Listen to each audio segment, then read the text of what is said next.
चलिए चाय पर चर्चा में आज सबसे पहले बात कर लेते हैं मौसम की ही, क्योंकि मौसम अगर खुशनुमा हो तो मूड ठीक रहता है। क्यों? मौसम मस्ताना। वाह क्या बात है। रास्ता अनजाना नहीं है, आपको बताते हैं क्या कुछ है रास्ते में। देखिए बात कर रहे हैं मौसम की, जिसकी मिजाज कुछ बदली बदली सी है। महीना भले ही मई का हो गया है, लेकिन मौसम मेहरबान है। कुछ दिन जरूर सूरज की तपिश ने लोगों को झुलसाया, लेकिन उसके बाद तेज बारिश और आंधी की वजह से पारा गिरा और लोगों को बड़ी राहत मिली है। लेकिन मौसम की ये गुड न्यूज सिर्फ इतनी सी नहीं है, क्योंकि मौसम विभाग के मुताबिक अगले 2 से 3 दिन बारिश के आसार हैं। पहाड़ी इलाकों में बर्फबारी की आशंका जता दी गई है, यानी अगले 2 से 3 दिन आपको मौसम का कूल अंदाज देखने को मिलेगा।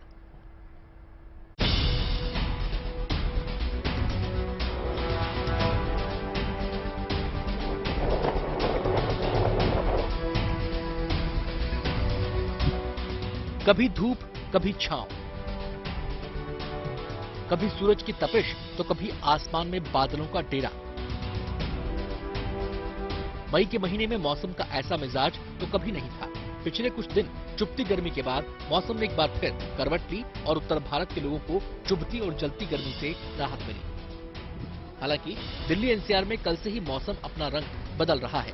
मौसम में नरमी की वजह से दिल्ली एनसीआर में लोगों को गर्मी और हीट वेव से राहत तो मिली ही है, साथ ही तापमान में गिरावट दर्ज की गई है।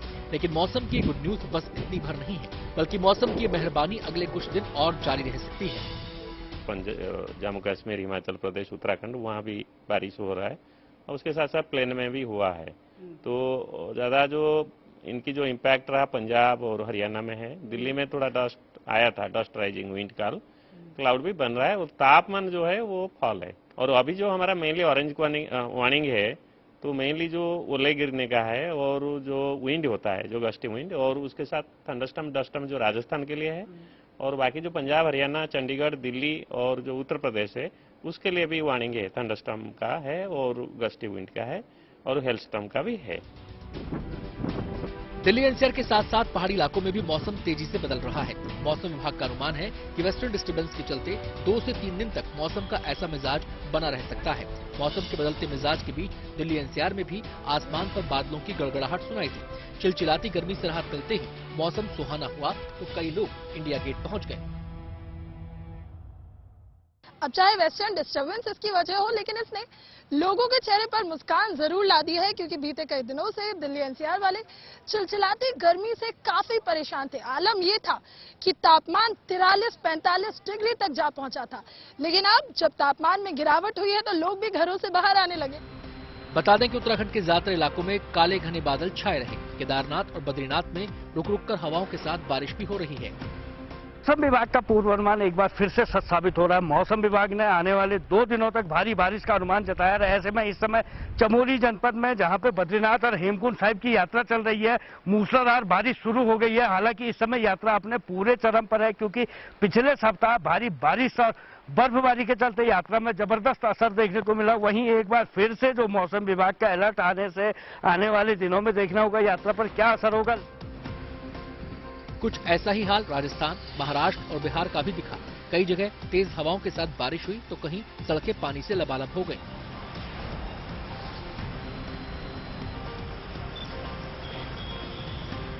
कुल मिलाकर दिल्ली एनसीआर समेत उत्तर भारत के कई राज्यों में लोगों को गर्मी के साथ साथ हीट वेव से भी राहत मिल रही है और ये राहत आने वाले कुछ दिनों तक जारी रह सकती है।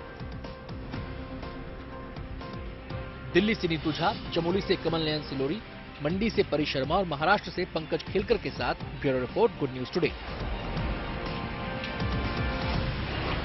अब रुक करते हैं देश की आर्थिक राजधानी कहे जाने वाली मुंबई की, जहां प्रधानमंत्री नरेंद्र मोदी का dream project Mumbai trans harbour link bridge लगभग बनकर तैयार है। बिल्कुल, एक दिन पहले महाराष्ट्र के मुख्यमंत्री एकनाथ शिंदे और डिप्टी सीएम देवेंद्र फडणवीस ने इस ब्रिज का निरीक्षण किया। चलिए आपको मुंबई वासियों के लिए बनाए गए इस पुल की कुछ खासियतों से रूबरू करवाते हैं।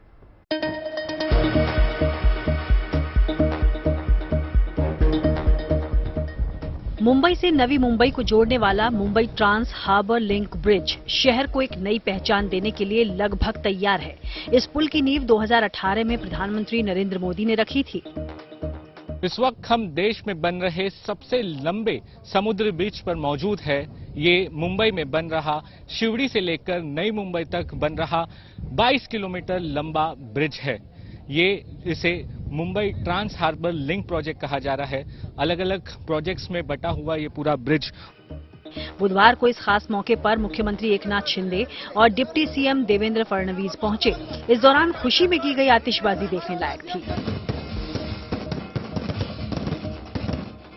मुख्यमंत्री और डिप्टी सीएम ने Mumbai trans harbour link project का निरीक्षण करने के साथ ही महानगर और नवी मुंबई के बीच बने MTHL पर टेस्ट ड्राइव भी की। पुल को बनाने वाली MMRDA ने उन तमाम तरह के साधनों का इस्तेमाल किया जिससे ये पुल सुरक्षित रहे और पर्यावरण को भी नुकसान न पहुंचे। ये पुल 22 किलोमीटर के दायरे में 5.5 किलोमीटर क्षेत्र जमीन पर नालों से जुड़ा होगा, तो वहीं समंदर के ऊपर पुल की लंबाई 16.5 किलोमीटर होगी। देश के सबसे लंबे समुद्री पुल में ओपन रोड टोलिंग सिस्टम होगा। इस पुल पर 6 लेन रोड और 2 इमरजेंसी लेन हैं, जो मुंबई की तरफ सेवरी और नवी मुंबई में चिरले के बीच बंदरगाह तक फैली हुई हैं। ट्रांस हार्बर लिंक ब्रिज से मुंबई को फायदे की बात करें तो इस पुल के जरिए मध्य मुंबई में सेवरी से नवी मुंबई में चिरले तक की यात्रा 15 से 20 मिनट में पूरी होने की उम्मीद है। इस पुल पर रोजाना लगभग 70,000 गाड़ियां दोनों दिशाओं से गुजरेंगी। इस समुद्री पुल का मकसद सड़कों पर यातायात कम करना और आर्थिक विकास को प्रोत्साहित करना है। वहीं MTHL के बनने से ईंधन बचेगा और पर्यावरण को भी नुकसान नहीं पहुंचेगा। इसके अलावा ये पुल नवी मुंबई अंतर्राष्ट्रीय हवाई अड्डे क्षेत्र में आने वाले विशेष आर्थिक और आवासीय क्षेत्रों के लिए लिंक रोड प्रदान करेगा। इस पूरे ब्रिज का 95% काम हो चुका है। 4 कंपनियों ने इसका पूरा काम किया है। 2 भारतीय है जो L&T और टाटा है, और 2 विदेशी है जो कि कोरिया और जापान की कंपनी है। तो इस साल दिसंबर में ये आम लोगों के लिए ये ब्रिज खोल दिया जाएगा। आपको बता दें कि इस 22 किलोमीटर लंबे ब्रिज को बनाने के लिए तमाम तरह की कठिनाइयों और जिम्मेदारियों को निभाने की जरूरत थी। सो इन पहलुओं को ही मद्देनजर रखते हुए फिलहाल तो पुल का लगभग 95% काम हो चुका है। इस साल के दिसंबर महीने से जनता के लिए शुरू होने वाला Mumbai trans harbour link bridge समंदर पर बना देश का सबसे बड़ा पुल होगा। मुंबई से सौरभ वक्तानिया के साथ bureau report, good news today. अब बात कर लेते हैं G20 समिट की। देवभूमि उत्तराखंड में विदेशी मेहमानों का भव्य और पारंपरिक तरीके से स्वागत किया गया।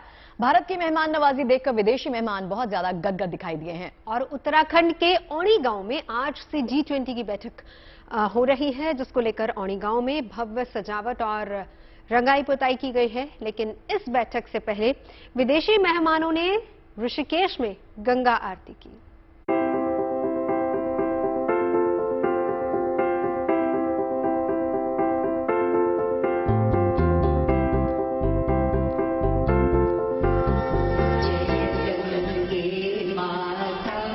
गंगा का किनारा, हाथों में थाली और भक्ति गीतों पर झूमते ये विदेशी मेहमान बेहद खास हैं। 7 समंदर पार से आए विदेशी डेलीगेट्स भारत की संस्कृति और सभ्यता में यूं रम गए हैं मानो ये सदियों से यहीं रह रहे हों। G20 की बैठक के लिए भारत आए विदेशी मेहमानों का कारवां अब उत्तराखंड पहुंच गया है। देवभूमि उत्तराखंड में विदेशी मेहमानों का भव्य और शानदार स्वागत किया गया, जिसके बाद ऋषिकेश में विदेशी मेहमानों ने गंगा आरती की। इस दौरान पूरे घाट पर सुरक्षा के भी पुख्ता इंतजाम किए गए थे।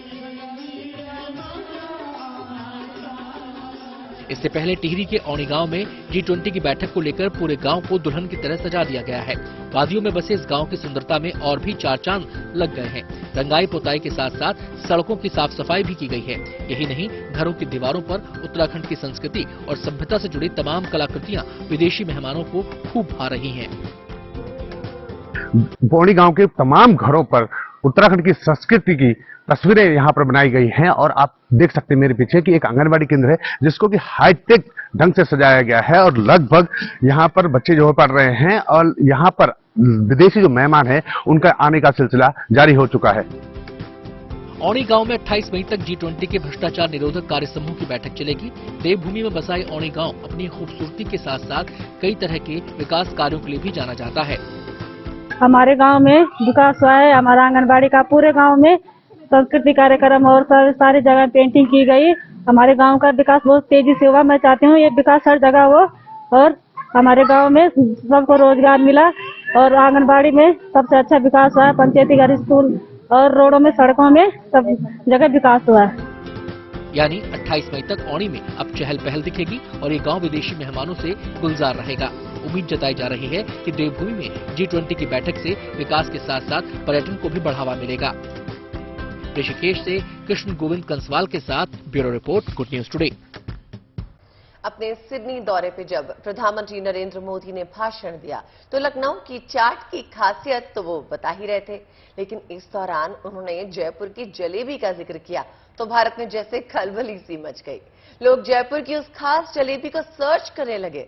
जाहिर है सभी के मन में ये जिज्ञासा थी कि आखिर ऐसी क्या खासियत है जयपुर की जलेबी में। तो चलिए लिए चलते हैं आपको जयपुर की स्वीट शॉप पर, जहां की जलेबी का हर कोई दीवाना है। चटका की चाट,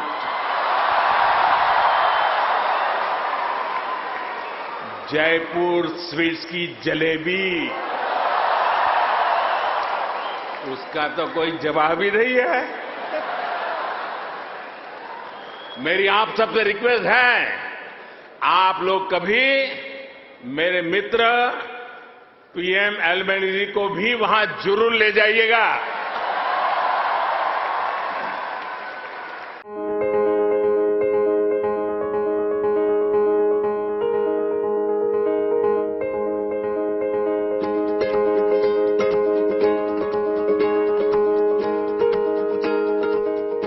सिडनी में प्रधानमंत्री मोदी को जयपुर की जलेबी याद आई तो हर कोई इस जलेबी को सर्च करने लगा। इसमें कोई दो राय नहीं कि जयपुर की जलेबी की मिठास आज देश विदेश तक घुल रही है। तभी तो प्रधानमंत्री मोदी ने सिडनी में भारतीय समुदाय को संबोधित करते हुए जयपुर स्वीट्स की जलेबी को याद किया। उन्होंने कहा कि एक बार इसका स्वाद ऑस्ट्रेलियाई प्रधानमंत्री को भी जरूर चखना चाहिए। अब आप सोच रहे होंगे कि भाई ऐसी कैसी ये जलेबी है जिसकी मिठास 7 समंदर पार पीएम मोदी ने याद की। तो बता दें कि जयपुर की जलेबी कई मायनों में खास यूं भी हो जाती है क्योंकि ये बाकी जगहों पर बनने वाली जलेबी से कुछ अलहदा है। इसका रंग गहरा केसरिया होता है, साथ ही ये बेहतर क्रिस्पी होती है। यही वजह है कि जयपुर की हर छोटी मोटी गलियों में भी थड़ी ठेलों से लेकर स्वीट शॉप पर जलेबी चाशनी में घुलती हुई दिखी जाएगी। और इसके साथ ही केसर, पिस्ता, बादाम, इलायची डालकर पकाया गया गर्म दूध जयपुर की इस रसीली जलेबी का मजा कई गुना बढ़ा देता है। तो अब आप समझ गए होंगे कि जयपुर की जलेबी आखिर इतनी खास क्यों है, जिसका जिक्र प्रधानमंत्री मोदी ने अपने भाषण में किया। तो अगर कभी गुलाबी नगरी जयपुर आने का आपको मौका मिले तो केसर या जलेबी जरूर चखें। जयपुर से विशाल शर्मा के साथ bureau report, good news today. सड़कों पर टू व्हीलर चलाने वाले बहुत से लोग अक्सर हेलमेट नहीं लगाते हैं। आपने देखा होगा लोगों की लापरवाही अक्सर हादसों की वजह बन जाती है। ऐसे में गुजरात के कच्छ में पुलिस ने बाइक और स्कूटर सवारों को हेलमेट लगाने के लिए कुछ अलग से डिफरेंट से ढंग से जागरूक कैसे किया है, मैं बताती हूँ। देखिए, हेलमेट के लिए जागरूक करने का ये रंग आपने इससे पहले कहीं नहीं देखा होगा। कच्छ पुलिस ने लोगों में जागरूकता बढ़ाने के लिए क्या दिलचस्प तरीका अपनाया है, इसके बारे में जानेंगे तो आप वाह वाह कर उठेंगे। इसके लिए मैं भी आपको नहीं बता रही, आपको ये रिपोर्ट देखना होगा।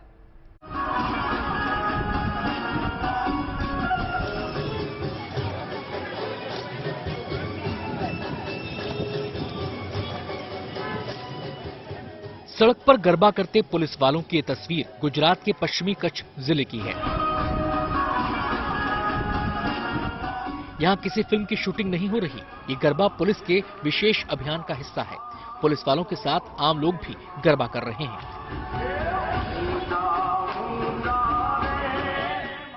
इस गरबे की एक और खासियत है और वो ये कि इसमें शामिल पुलिस वाले हों या फिर आम लोग, सब ने हेलमेट पहन रखा है।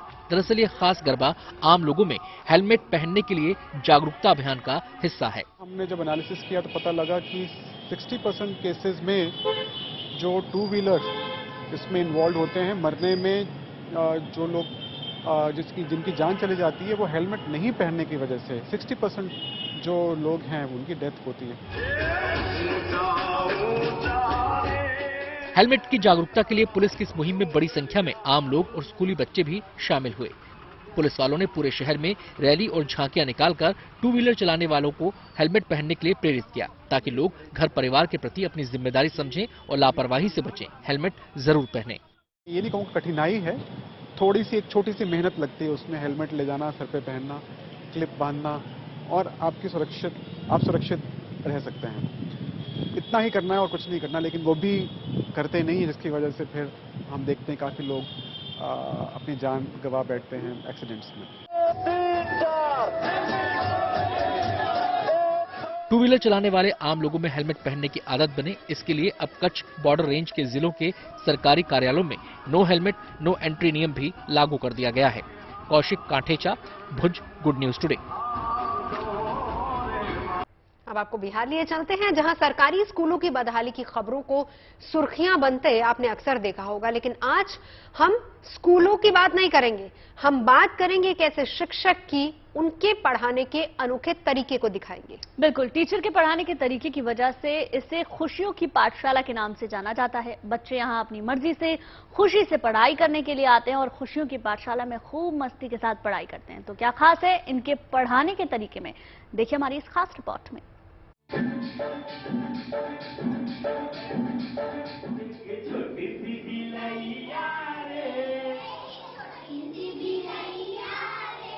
ये तस्वीरें बिहार के जमुई की हैं।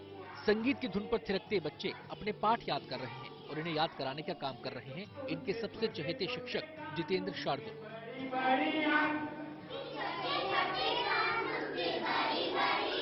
छोटे छोटे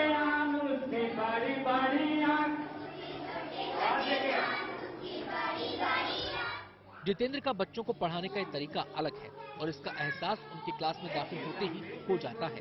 नाच गाकर वो बच्चों को चुटकियों में पाठ याद करा देते हैं। दीवारें हिंदी अंग्रेजी के अक्षरों से रंगी हुई हैं, चित्रों से सजी हुई हैं और ये सब कुछ इसलिए ताकि बच्चे आसानी से समझ सकें।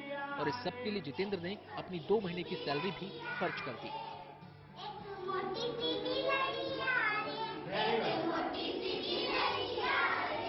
तो मेरा मन में ख्याल आया कि थोड़ा सा स्कूल को जो है क्लास को जिसमें पढ़ाते हैं ना, थोड़ा सा रंग पेंट करने के बाद बच्चा में एक अलग सा जो है ना एक्टिविटी होगा। और एक्टिविटी का पढ़ाई मेरे अंदर में है, लेकिन उस हिसाब से विद्यालय थाने क्लास थाने अच्छा नहीं लगता था, अपने आप में ठीक नहीं लगता था। तो 2 महीना का एरियर आया हुआ था, सैलरी मेरा आया हुआ था, 2 महीना का सैलरी इस क्लास में खर्चा कर दिए। एक वक्त ऐसा भी था जब बच्चे यहाँ आने से कतराते थे, लेकिन पढ़ाने का तरीका बदला तो बच्चों का रवैया भी बदल गया।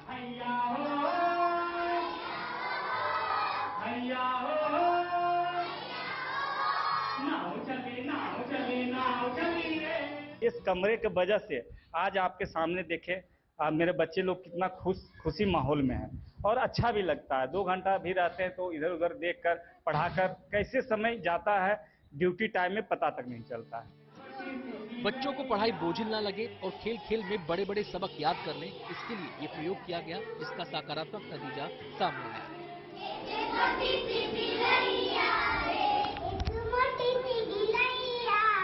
जिस विद्यालय की बात कर रहा हूँ उसका ये कमरा है।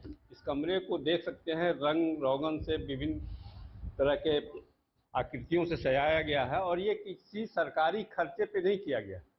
इस विद्यालय के एक शिक्षक हैं जितेंद्र शार्दुल, जिन्होंने इस कमरे को बच्चों को पढ़ाने के लिए, बच्चों को आकर्षित करने के लिए अपने वेतन से इस विद्यालय का रंग रोगन किया है। विभिन्न प्रकार की आकृतियां इस कमरे में बनाई गई है। आलम तो ये है कि यहाँ पढ़ने वाले बच्चे ये भी नहीं चाहते कि उनकी संडे की भी छुट्टी हो। इनका मन घर से ज्यादा स्कूल में बसता है।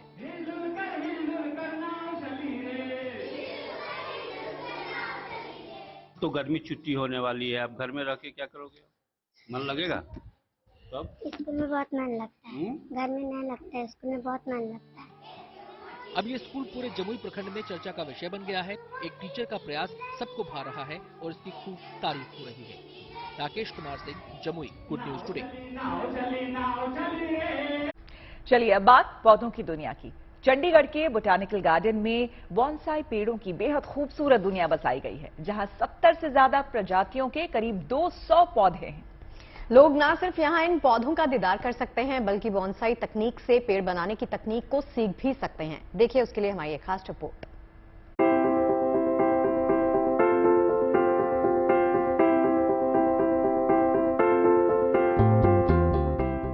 दरवाजे के उस पार पेड़ पौधों की एक ऐसी हरी भरी दुनिया है जिसकी खूबसूरती में आप खुद को खोने से नहीं रोक सकेंगे।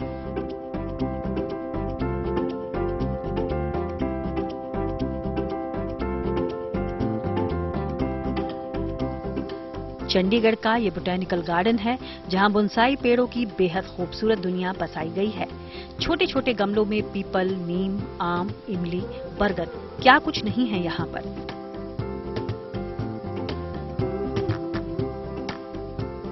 किसी की उम्र 15 साल है तो किसी की 40 साल।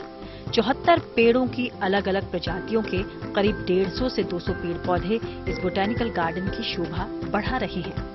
पीपल और पिलकन का पेड़ कितना बड़ा होता है, लेकिन क्या आप सोच सकते हैं कि इन पेड़ों को छोटे से गमले में उगाया जा सकता है? जी हाँ, चंडीगढ़ की फॉरेस्ट और वाइल्ड लाइफ डिपार्टमेंट ने बोनसाई वर्ल्ड है उसकी शुरुआत बोटेनिकल गार्डन चंडीगढ़ में की है। मेरे पीछे आप तस्वीरों में देख सकते हैं, ये पिलकन का पेड़ है जिसकी उम्र लगभग 38 से 40 साल है। बोनसाई पेड़ का बौना रूप होता है। बोनसाई की उम्र 100-150 साल से ज्यादा की होती है। जाहिर है इसका आकार भी विशाल होता है, लेकिन आप कुछ खास तकनीक से इन पौधों की लंबाई रोककर इन्हें सालों तक अपने घरों में रख सकते हैं। इस तकनीक में heavy crown pruning, root pruning और वायरिंग शामिल हैं। ये सारे स्टेप्स होते हैं कि लोगों को नेचर के साथ जोड़ना है। बहुत लोग होते हैं जो प्लांट लवर्स होते हैं, तो ये एक टेक्निक है बोनसाई जिसको बोलते हैं, इसे Japanese technique. Actually it is originated in China. इन पेड़ों में फल फूल भी लगते हैं, लेकिन बोनसाई का मकसद फल नहीं, डेकोरेशन से होता है। चाहे इन्हें घर के अंदर रखा जाए या घर के बाहर, बोनसाई पेड़ों की खूबसूरती देखते ही बनती है। बड़ी बात ये भी है कि ये बोनसाई पौधे घर की सुंदरता के साथ सेहत का भी ख्याल रखते हैं। प्रदूषण कम होता है और घर का वातावरण भी ठंडा रहता है। चंडीगढ़ से ललित शर्मा के साथ bureau report, good news today. और अब बात काशी में बाबा भोलेनाथ के पावन धाम की कर लेते हैं। प्रधानमंत्री मोदी ने 2021 में बाबा विश्वनाथ कॉरिडोर का उद्घाटन किया था। तब से लेकर अब तक काशी विश्वनाथ नए रिकॉर्ड बनाता जा रहा है। बिल्कुल, काशी विश्वनाथ धाम के लोकार्पण के बाद बाबा विश्वनाथ के धाम में लक्ष्मी की कृपा जमकर बरसने लगी। पिछले कुछ दिनों में सिर्फ मंदिर ही नहीं, बल्कि काशी के कारोबारियों की कमाई भी दोगुनी हुई है।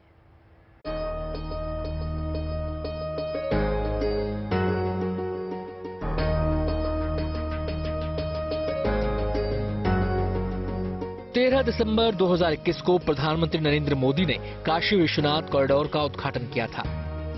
तब से लेकर अब तक बाबा का ये धाम नए कीर्तिमान स्थापित करते जा रहा है। जैसे सोने से गढ़ा बाबा के धाम का गर्भगृह चमक रहा है, ठीक वैसे ही बाबा विश्वनाथ की नगरी काशी खजाना भी भर रही है। भव्य काशी धाम को देखने के लिए भक्तों की भीड़ उमड़ रही है। भक्तों की भीड़ जितनी ज्यादा हो रही है, बाबा की नगरी में लक्ष्मी भी उतनी ही ज्यादा बरस रही है। यही वजह है कि काशी विश्वनाथ कॉरिडोर के लोकार्पण के बाद वाराणसी के जीएसटी कलेक्शन में 643 करोड़ रुपए से ज्यादा की बढ़ोतरी हुई है। श्री काशी विश्वनाथ धाम लोकार्पण के उपरांत श्रद्धालुओं की संख्या में लगातार बढ़ोतरी हुई है और साथ ही साथ मंदिर न्यास द्वारा यहाँ पे जो सुविधाएं डेवलप की गई थी, विकसित की गई थी, उनको भी और बढ़िया बनाया है।